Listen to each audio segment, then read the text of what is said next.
Ba't kayo masyadong nagmamadali? We are going, unang-una ma'am, ang reglementary period, mamalasin naman kami pag hindi namin ginawa ang trabaho Bakit? namin.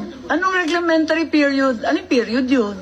The Article Dahil sinabi 125, na nga ni Executive Director sa ating PCTC, na diffusion lang naman yun eh. Wala nga commitment pinag-uusapan dun eh. Wala nga red notice, pambira eh. there is a warrant. Takal na ni Arnie Tevez eh. Wala pa rin, di ba? This Ba't is kayo the- nagmamadali? Ano yung reglementary period mo? May I refer you to the SOJ, ma'am, if the SOJ wants to answer that. Hindi ba pwede kayo na muna? Mauna lang kayo, tapos sa si SOJ. Pwede? Okay, ma'am. Okay. My main processes during the time is that I have implemented a warrant, and it is therefore the person is already arrested by virtue of a legal warrant. And Article 125 comes into play of the revised penal code, which is entitled Delivery of Persons Legally Arrested to the Proper Judicial Authority. And I do believe at this point the judicial authority will be the ICC.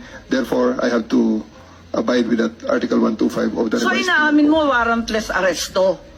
Kasi yung Article 125 ng RPC does not apply kung may warrant. So inaamin mo walang warrant. At the many stages, ma'am, all the many other, Hindi, among make up other your laws. mind, General Torre. Warrantless arrest ba to o may warrant? Kasi ang liwanag naman ng Article 125 eh, ng revised penal I code. do believe that I have a warrant at this time. I just don't want to be... Hindi walang reglementary period. Mamili ka. Kapag warrantless arrest, edi may period. Kapag may warrant, walang period. Just the same, ma'am, I have to deliver Hindi him to the pareho judicial yun, proper authority. kapatid. Hindi magkapareho yun. The reglementary period only comes into play when there's a warrantless arrest in accordance with Article 125 of the revised penal code. Di po ba?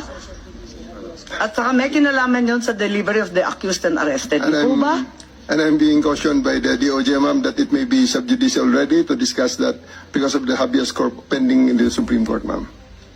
Pati ba naman ng revised penal code, naging executive session, pambihirang buhay ito.